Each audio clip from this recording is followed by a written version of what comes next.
Hello, friends, and welcome to 10 Points Under, where I'm starting with the man in the mirror.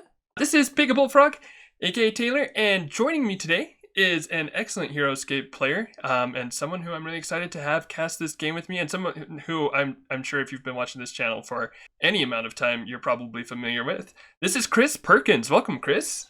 Hey, thanks for the introduction, and it's great to be back as always.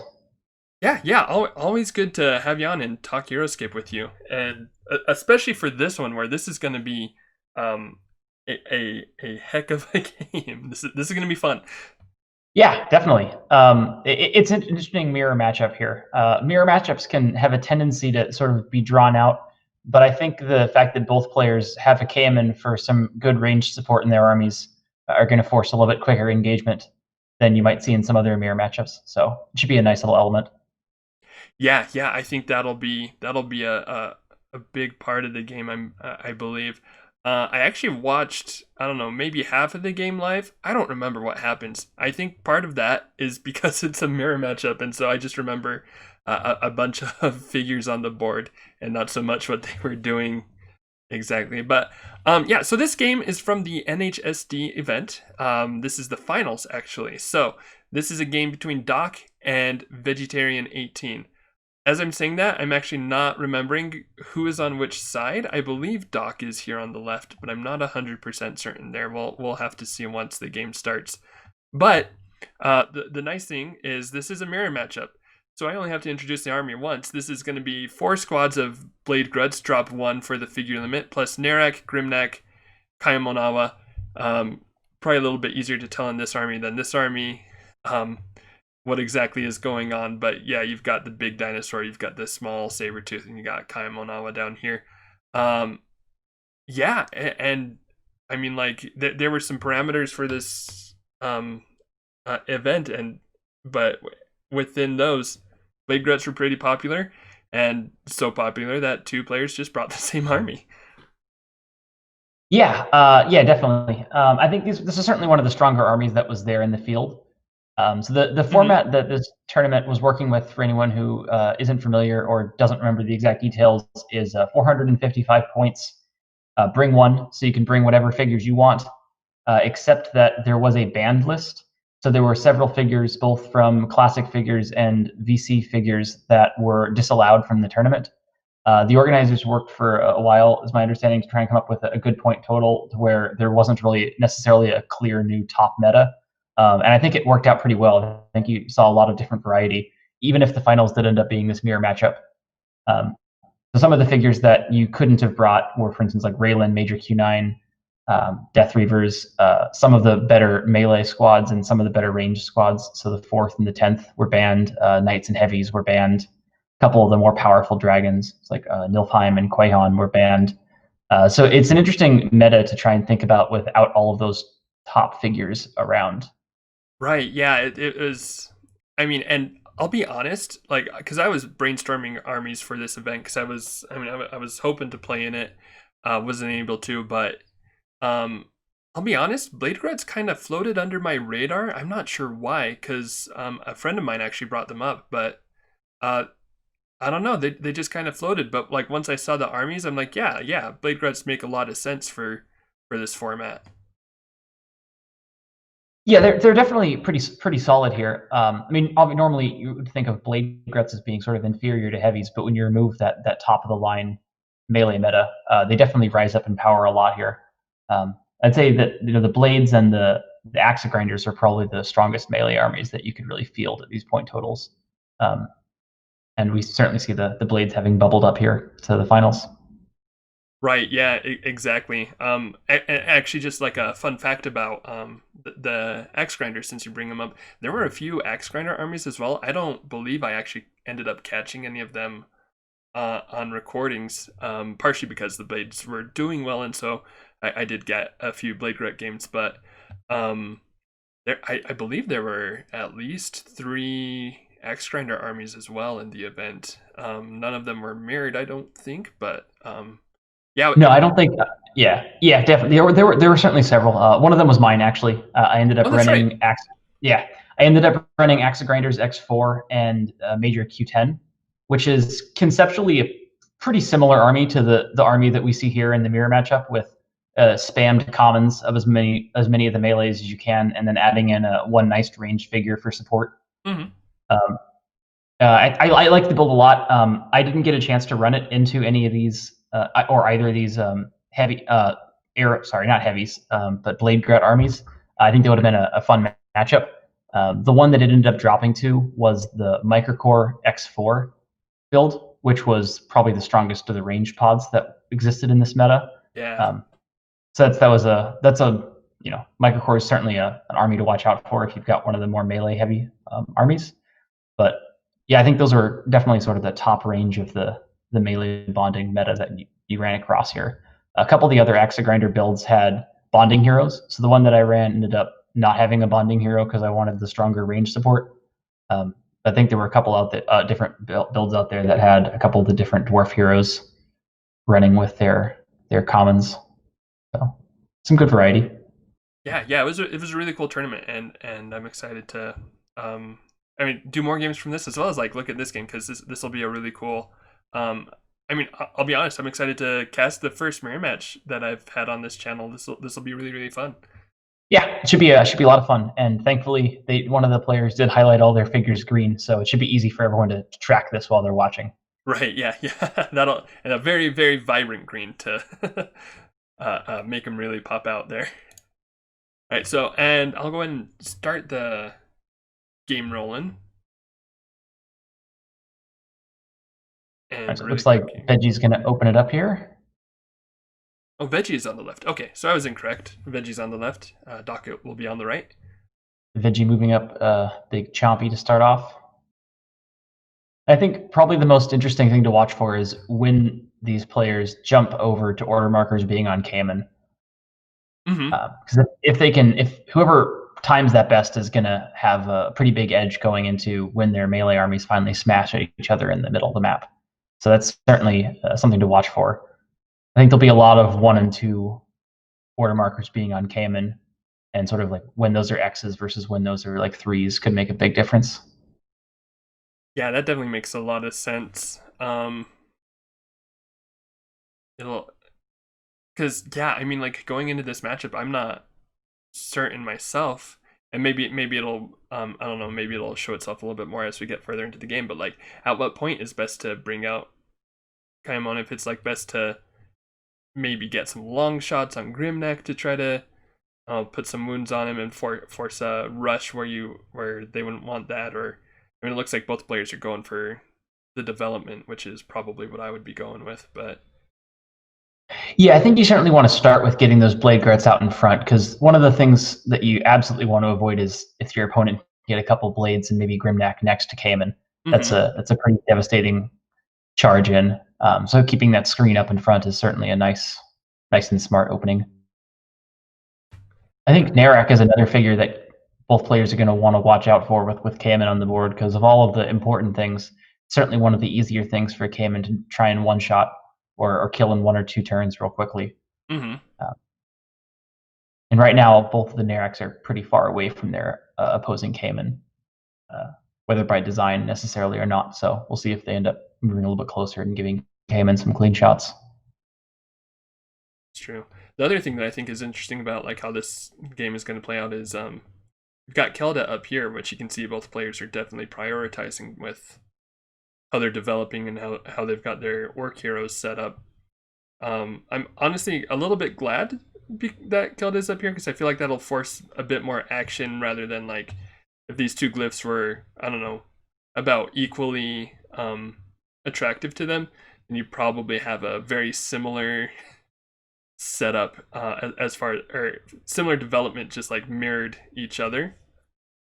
And so I think Kelda here will I don't know, promote some interesting decisions as to like the pacing, when to attack, when to go for Kelda, like how to guard against your opponent going for Kelda.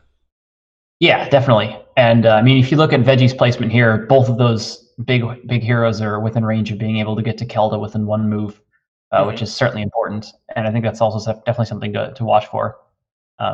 Just keeping all those guys within range of being able to grab that glyph within 1 turn.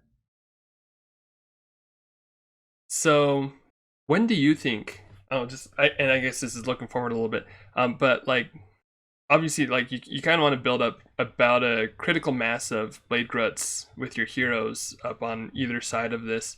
Um, at what point would you start thinking about going in with came in to try to start taking in it's like I don't know, be it pot shots or going for like I don't know bigger attacks against like a Nearek or a Grimneck or something like that.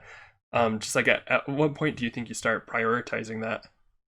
I think somewhere around order marker 3 of this round or order marker 1 of the following round.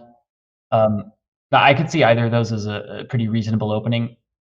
Mostly a little bit more so, I think Veggie might want to lean a little bit more towards having Cayman being on that order marker 3, just because his Cayman's a little bit further away from where the action's likely to happen around Kelda. Mm-hmm. Like Doc's Cayman, as it stands, could move up and hit, uh, you know, pretty much any target he wants. Maybe not with the special attack, but at least with the regular attack. Whereas Veggie's Cayman sort of is going to have that giant glacier in the middle of the map blocking a lot of line of sight as he tries to run up. So it may take Veggie's Cayman 1 or 2 more order markers longer to get in range of being able to start taking those good shots. But that'd be my guess would be at somewhere around the end of round 1, sort of the beginning of round 2-ish. You certainly want Cayman up to where even when you're putting 1 order marker on him, even if it's the X, it's a meaningful threat. Like if Cayman's sitting in your start zone in round 3 and you have 1 order marker on him, your opponent's not really all that concerned. Even if it's not the X, he's not going to get a great shot off with that turn. But it looks like we're about to get the first action here up in the middle. Mm-hmm. Doc charges in with a Blade Grit up there. Yeah, and while Doc rolls those up, you can also see both of his heroes are able to jump on Kelda within 1 move as well from where they've placed themselves. So some good safe posturing with those orc pods that are jumping on up. Mm-hmm. Yeah, this is. I mean,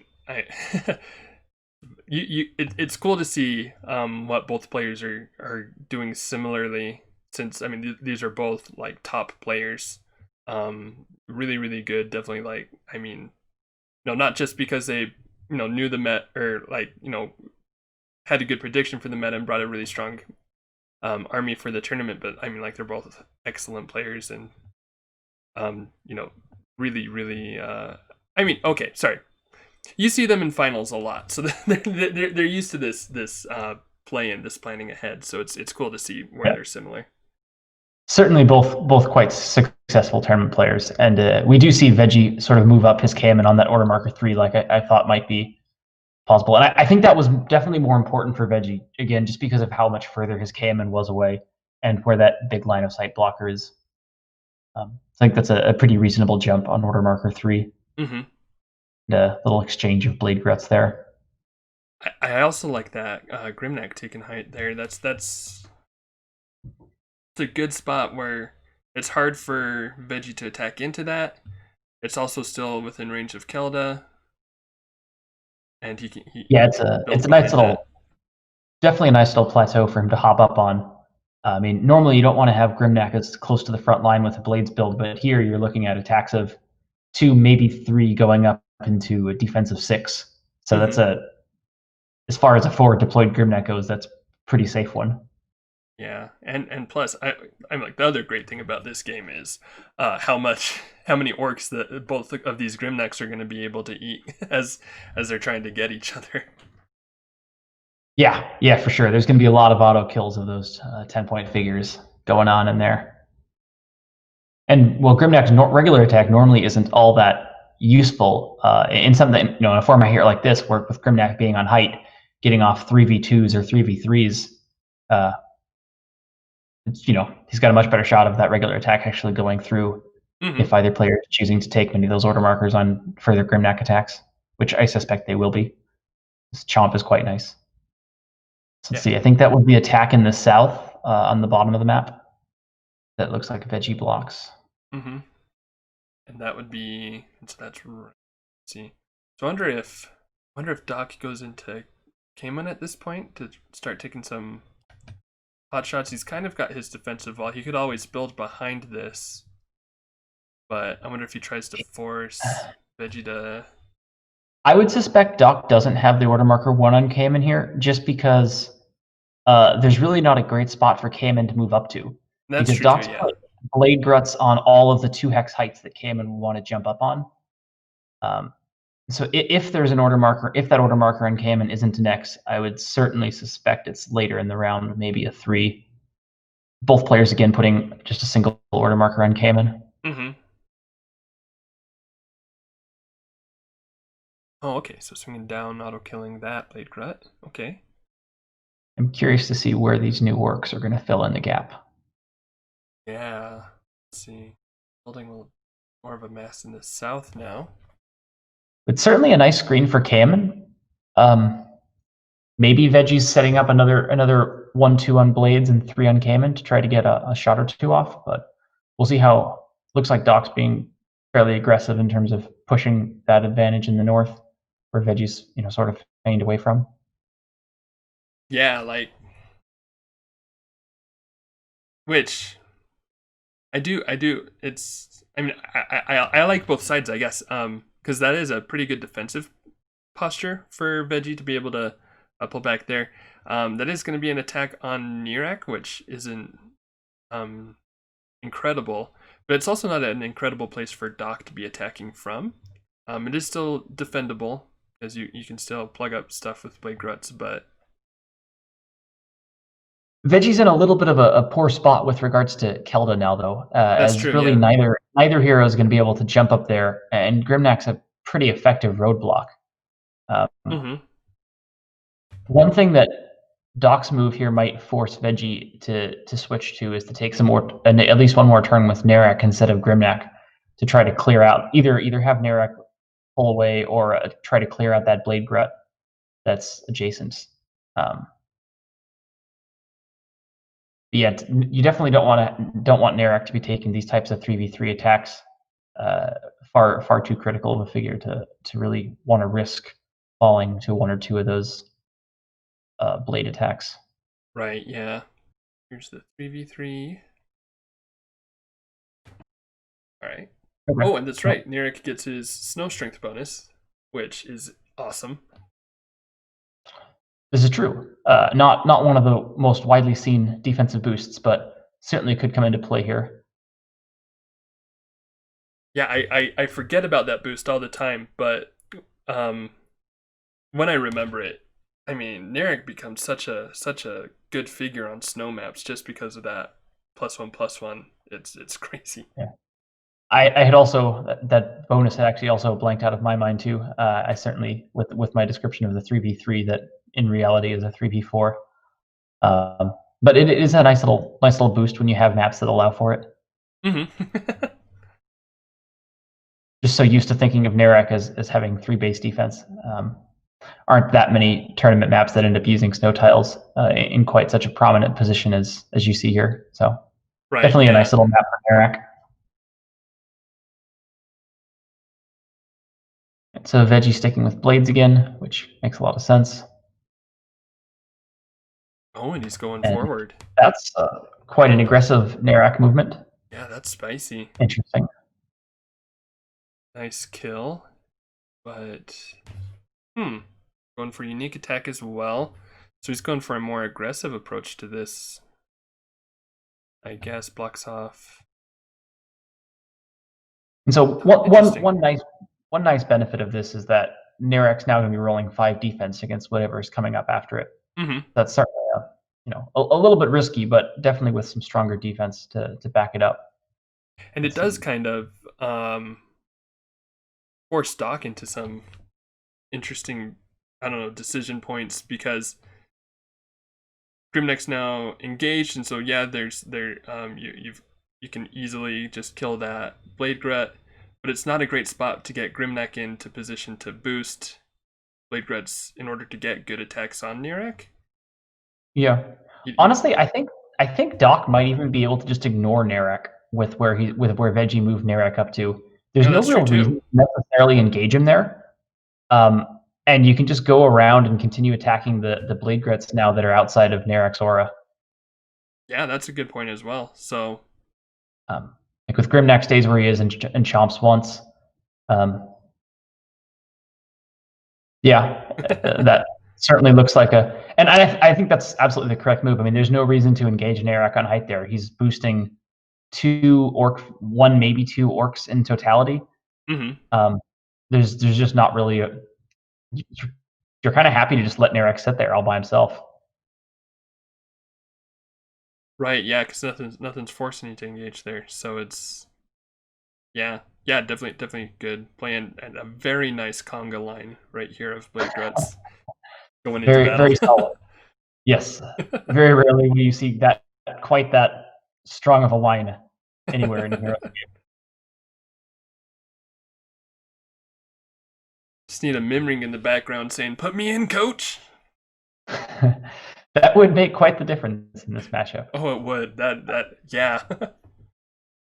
But I like this. I like this move from Doc as well, because Doc leaves the dual 3 hexes behind that line of blades open, to where Mm-hmm. if Narek or anything else does try to sort of flank around, Grimneck can hop back up and provide that aura to the several of the orcs that are on the vulnerable side by Narek. Interesting. This is where I'm quite curious about Doc's Order Marker 3, because Kamen right now is very much out by himself. Mm-hmm. I wonder if maybe Veggie is trying to get Narek around to make a Kamen charge here. No. Back. Okay.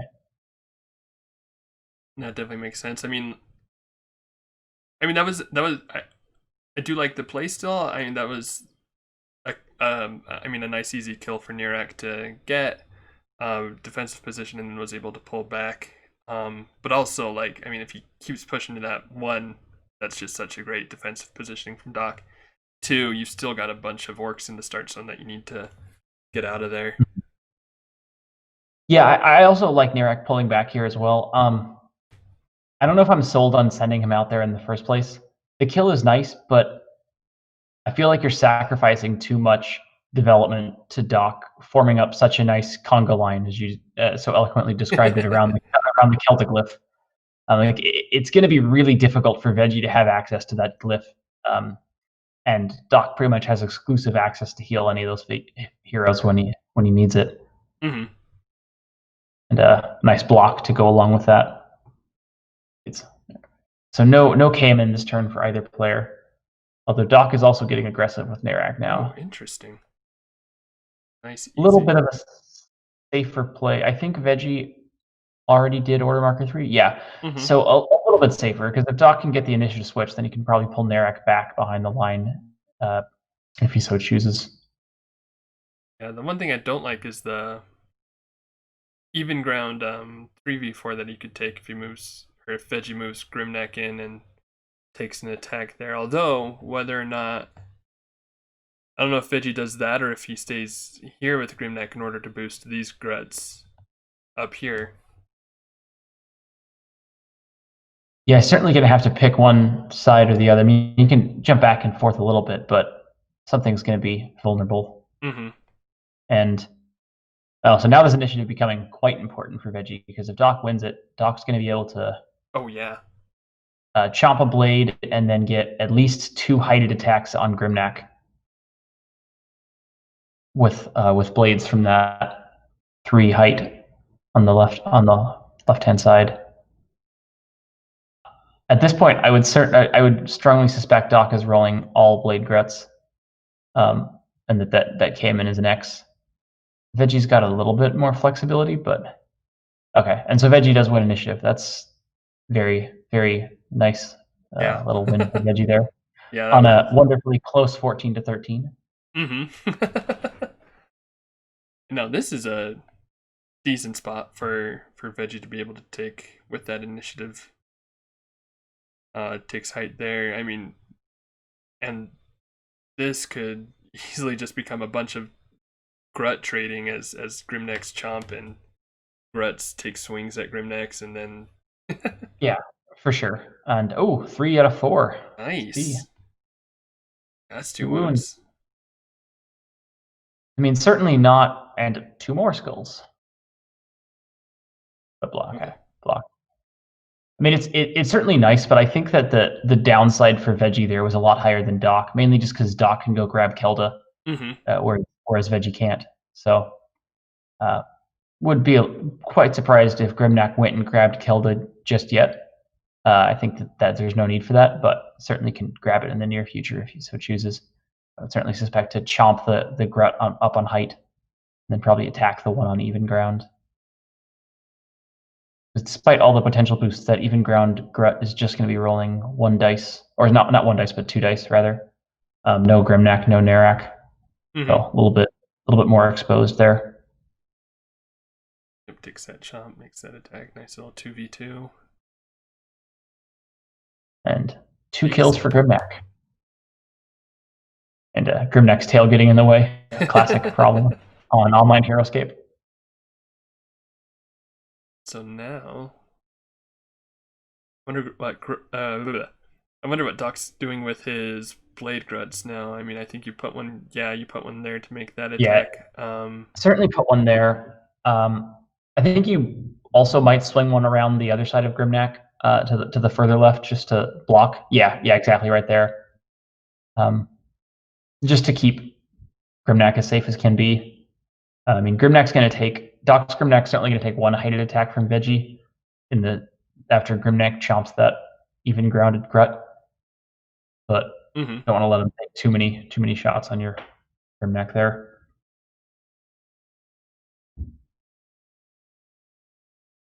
I think Doc has one more to move after that one. Okay, choosing to leave it open.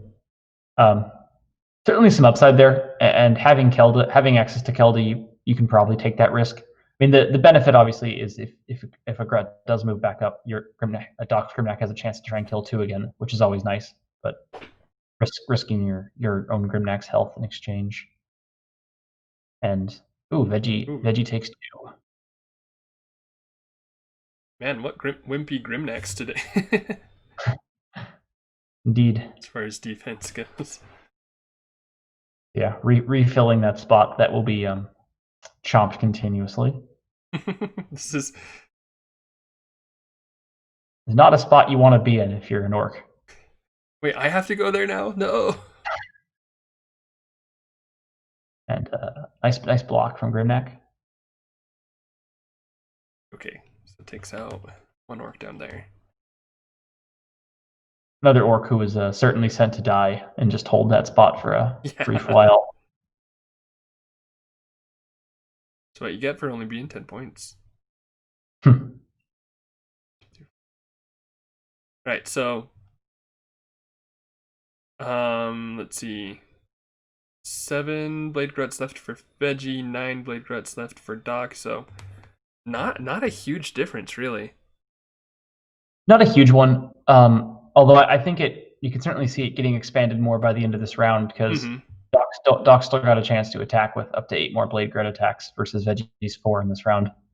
So we'll see. But if Doc has a good turn on here or the next order marker, it could get Veggie below one full set of blades left. Yeah, and then that becomes like a time to start sweating. Interesting that he's attacking back right there instead of going for any. I mean, he blanked, so I guess it doesn't really matter a ton either way. It's another chomp victim up in the north. Can only imagine what this little piece of real estate looks like with how many bodies have been chomped right there. And yeah, they are. There you go. Yeah, gone. So depending on how this goes, they could end up with the same amount roughly of orcs after this turn. Certainly would expect at least one of the two in the south to die. Yeah, I mean, Veggie's going to have at least 2 heighted attacks down there. So the 4v5. Nice. Oof. Not what you wanted to see there. Your Veggie. Yeah. Yeah, he really wants to force something to change.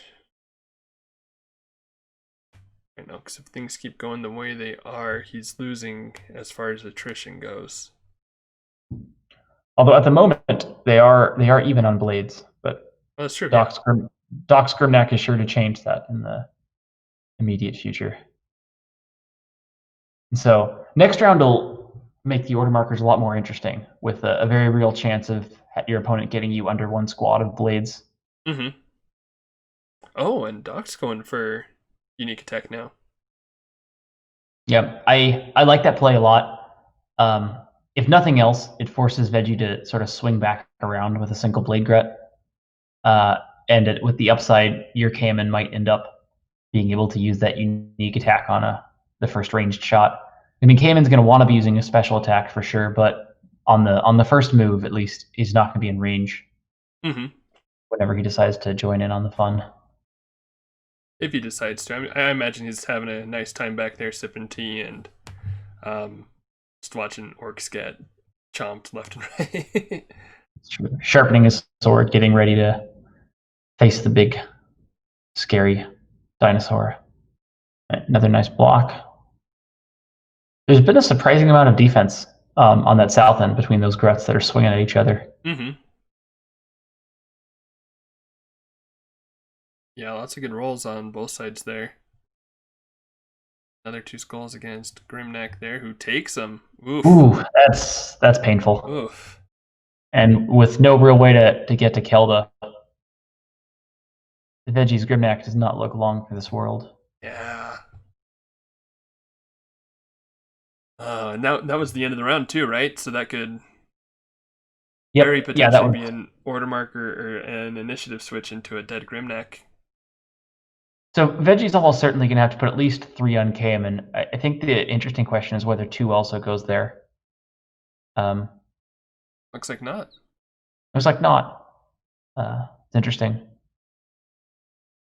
I would guess that Veggie's 3 is on Cayman.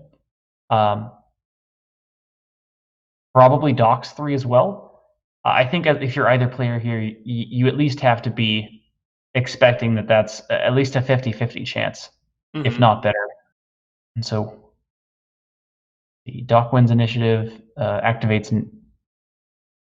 Was that a Narak attack with 5? Yeah, that was Narak attacking right here. Yep. Narak using. I guess I'm missing something. That seems like it should have been an attack of 4. So let's see. Snow Strength plus unique attack glyph. Oh, Snow Strength again. Right. Yes. Yeah. That's silly me forgetting the same power that we discussed earlier. It happens a lot with Narak, really. I've had a few times where I've played Narak and like happened to be on a snow map, and oh wow, okay, so that's a dead Grimneck. Yeah. Grimneck just falls. Yikes. And this is why I think Veggie has to have put or really needed to have put order marker 3 on Cayman. It's like the risk of Grimneck. I mean, you're almost certainly not going to have Grimneck for more than your order marker 1, and you just don't have enough blades to hold up the line.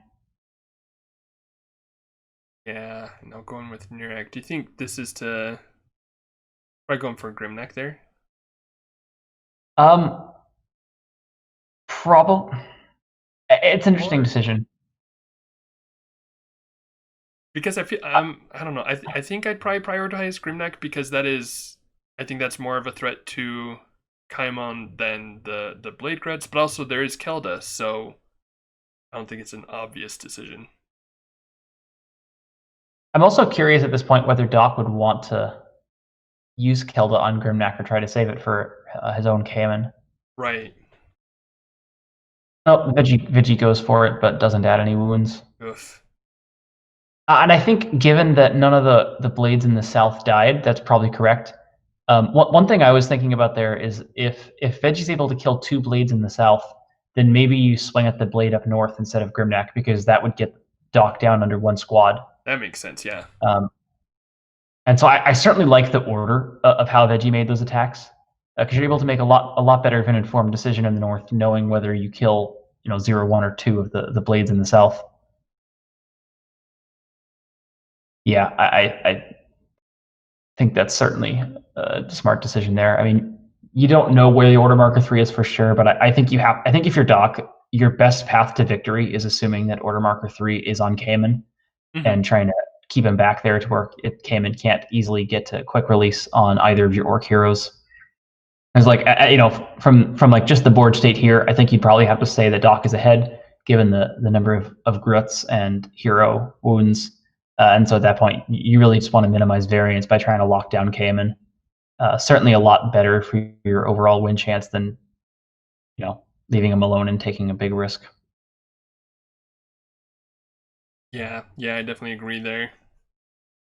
And if your veggie and your order marker is on Cayman, I think you probably just stay where you still order marker 2.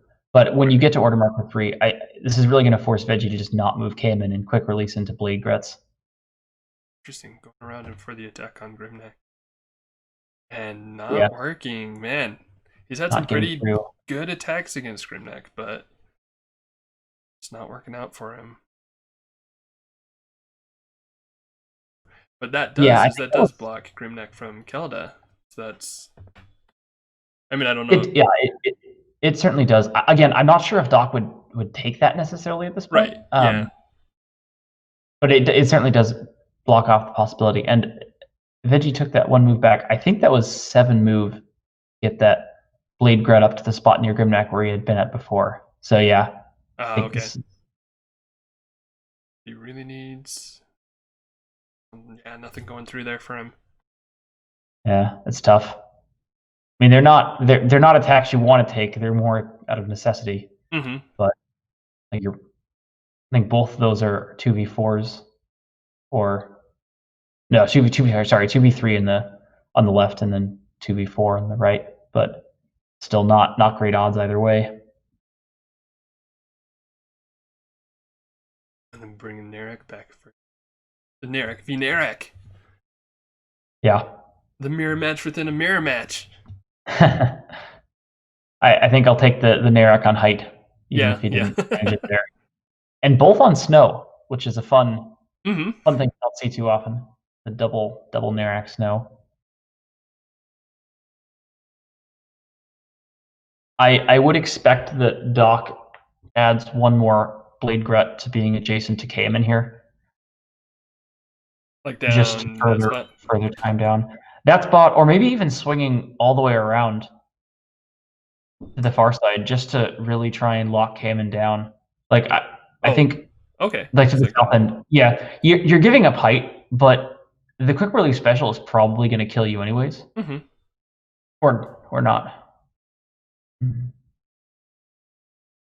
Yep, it's no more Blade Gruts.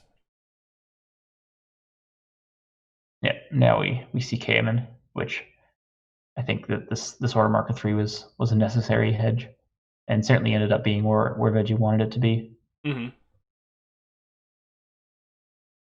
Oof, if Cayman isn't able to kill that adjacent one, that could be painful. Okay, so he does go through. Shut up. I mean, the nice thing for Veggie is Cayman will be really good at taking out a lot of these Gruts. It's just, will he have enough gas to also power through these orc champions and another Cayman? Yeah. And while the orcs can't do a ton to wound Cayman, but they are nicely set up to block him from being able to reach Kelda. Mm-hmm.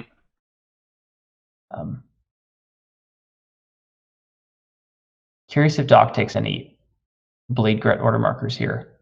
I would think Doc might do 1 order marker on Blade Grets. Yeah, I could definitely see order marker 1 on Blade Gruts just to like get the attack on Narek and.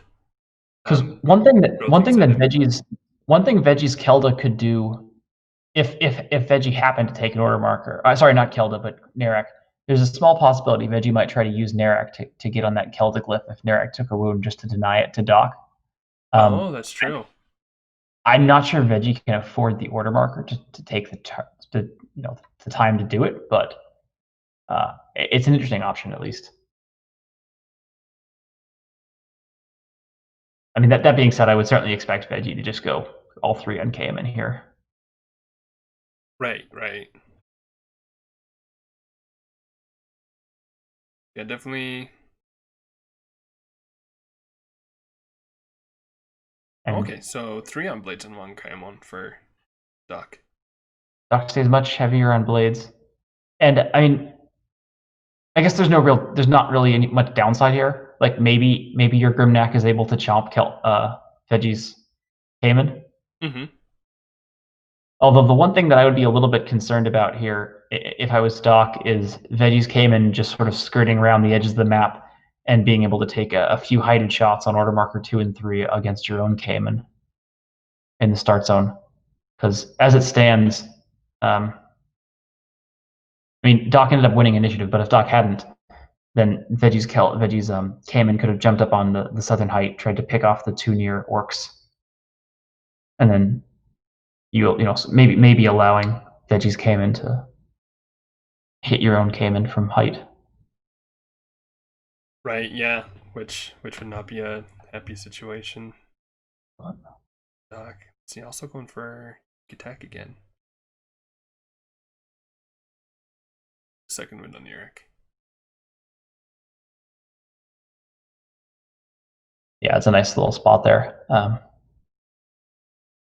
I think if you're Veggie here, you don't target the Grut that is on even ground, because you don't want either of Doc's heroes to be able to jump up on even ground with Cayman. That makes sense. Yeah, it's a shot on Narak. Right, there's the wound. Another second one misses. And those frustratingly close skills where you're just like, just put that last wound on him.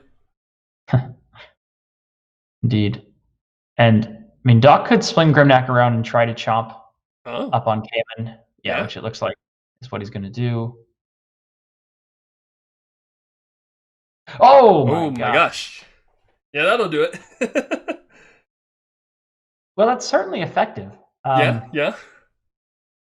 Can't say that's what I was expecting to happen to Cayman there, but that'll pretty much wrap it up. Yeah. That I believe actually. Wow. I believe that's probably game there, because I'm guessing the rest of those order markers were on Cayman, and I mean that's a 1 health Nirak remaining, and I don't see anything else happening. So yeah, I'm guessing they just called the game there. Probably. I think that's a pretty reasonable assumption. Yeah, that's a pretty. I mean, Doc probably wins. Doc almost certainly wins it anyways, just with the amount of blades that can be thrown into Cayman before it gets to Cayman. But that's a quick way of ending it. That's for sure. Right. Yeah. Man. Yeah. Wow. That was a very sudden and abrupt ending to that game. I liked it though. Definitely unexpected. You don't see Grimnack chomping a 120 point hero all that often. Mm-hmm. Yeah, and it's so huge when it does happen. I mean, I think, I mean, obviously that's not like a super ideal position for Grimnack. Well, no, I guess with the special attack, Cayman's not getting hide anyway. So it is a place where like Grimnack could sit and just like make chomp attempts for a while. 4v5s, it's not going to last too long, but still it gives you better chances than throwing 2v4s into a Counter-Strike unit. Yeah, for sure. I mean, then from Doc's, I guess, from Doc's perspective, there's really not a lot of downside. Grimnack, you were going to lose him anyways. So, and then the 1 in whatever chance that it actually goes through, end it real fast. So yeah, it was a fun game. Lots of little swings in there. Doc got a little bit ahead early on with the Blade Guts trade, and just really kept the pedal there, making even trades from that point. Yeah. I mean, it was really, and it comes down to a bunch of, like you said, little trades. I mean, because there's just so many Blade Gruts on the field. But I mean, if you're coming out ahead in those exchanges, then I feel like, at least when I was thinking about the mirror match and how a mirror match like this would play out, I mean, I think it just comes down to getting those little advantages to push yourself farther ahead than your opponent, because that's how you're gonna be able to take the win, since everything else is literally even. Yeah, for sure. And I think that the when Doc was able to form, that conga line of orcs around Kelda, I think that was a big turning point because Mm-hmm. it it really allowed Doc to pick and choose the spots of the engagements. Um, because there wasn't a lot of it was really too difficult for Veggie to sort of move in on the south end, and so they ended up really just sort of trading one or two blade grids each on the other end of the line, which once Doc had that couple grid advantage, worked out nicely. I was definitely surprised that Doc's KMN never got activated this game. Yeah. But it didn't end up mattering. But I was a little bit surprised that KMN never left the start zone. Yeah, same. I definitely had a few points where I was expecting him to activate game on in order to just like I don't know force a little bit more I don't know action or a little bit of I don't know try to force Veggie to rush a little bit or get out of position. But I mean, like you said, once he had this line here, um, I mean he just had control of the board. He had control of the game really because he controlled Kelda and he was able to dictate what was going on just by I mean, just by enough of a margin to be. I don't know if he was ever like super comfortable until maybe like Grimneck went down, but I mean, he was sitting pretty good. Yeah, for sure. And one of the things about Grimnack that is really unique in Heroscape is his ability to reduce variance to almost zero in some situations, with Chomp being an auto kill to Mm-hmm. the point where when you do get that lead, it's much easier to almost eliminate variance in certain areas there with being able to take guaranteed kills. And certainly say Doc did a good job of milking that out for holding on to that lead. But yeah, definitely a fun game. I think despite nobody ever going super close to Kelda, I think it played a tremendous role in where all the development played out. Mm-hmm. Um, so some nice little glyph there to force those melee armies to smash a little earlier than they may have otherwise liked to. Right. Yeah. Exactly. I mean, I think if Kelda wasn't on the board and like I mean, I think the mix of Kelda and Kaimon, even if Dox wasn't used, like having Kaimon still on the board, um, definitely like I mean, like you said earlier, removed some of the turtling, the even slow rolling that would have happened in the game if it weren't for them. I mean, Yeah, like even Doc when he had Nirak up here was still within range of get hopping on Kelda if he wanted to. I don't know if he was ever at that decision point with Nirak, but like it was always an option for him. yeah, for sure. And I think with these sort of with melee bonding armies like this, it's always really nice to have that ranged threat in your back pocket, even if you don't end up using it. Mm-hmm. Just having it there forces your opponent to not slow roll as much as they would otherwise want to, um, and that can make a big difference. So I'm very much a fan and in agreement with including a ranged figure like KMN or like Q9, in addition with these lower point total melee bondings. And it's certainly something that you can get away with more so when you're running like blades as opposed to heavies, just because the point total is so much lower. So it can be a lot easier to fit one of those upper echelon ranged heroes in there to fill that unique role. Yeah, yeah, and it helped, and I mean, like, yeah, it just gives you so much more utility. I'm the same way. I like to have armies with options in them, and having a ranged figure with bonding melee just just gives you a lot more tools. I mean, I guess specifically one more tool, but it just gives you a lot more different ways to play the army and playing around what your opponent has. So yeah, I mean, like this army really well designed and really, I mean, definitely one of the top. I'm okay. Technically the top army. Congratulations to Doc for winning the NHSD event. But yeah, really well designed armies and lots of cool games from that event. I'm excited to be doing more in the future too. Yeah, I think that the point total and the restriction ended up being really nice in terms of encouraging some new top of the new meta level armies Mm-hmm. that don't play a ton. So I think the organizers did a really good job with where that point total and the ban list ended up at. And yeah, I mean this is certainly the performed as the top army in this event. Well well picked and well executed. Yeah, fun game. Yeah. Enjoyable. Yeah, it was a really good one. I enjoyed it. And it was really cool to see it as a mirror match and how it played out. So, yeah, thanks so much for being able to join me for this one, Chris. Yeah, and thanks for having me. Till next time. Yeah, for sure. And I'll be excited for it too. Before we sign off, do you have anything that you'd like to say, share, I don't know, endorse anything that you'd like to say to the viewers? Endorse. I'll have to make sure I have some paid endorsements for the next time. That's a good idea. Uh, I guess just if you're enjoying watching this, the event that you're watching here was a special event that was happening just sort of once a year. There's a little bit more niche with COVID and everything going on, but online Heroscape does run seasons. That one new one starts every few months or so. So if you aren't partaking in that and this looks like fun, you should definitely think about jumping into the next one. The most recent season just started this week. So I'm not sure when exactly this video may or may not get posted, but at some point in the next few months, the next season is likely to go up. Certainly something to look into. It's a lot of fun.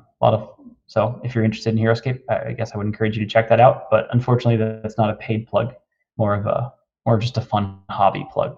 So I'll work on that paid endorsement for next time. All right, looking forward to it.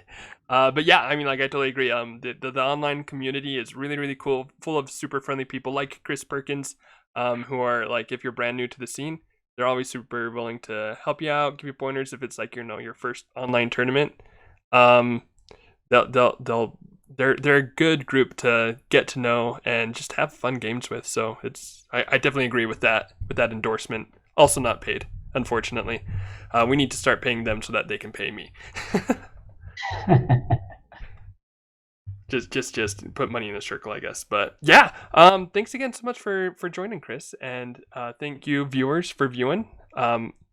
Please always remember what a beautiful world it is that we live in, and this will be 10 points under and out.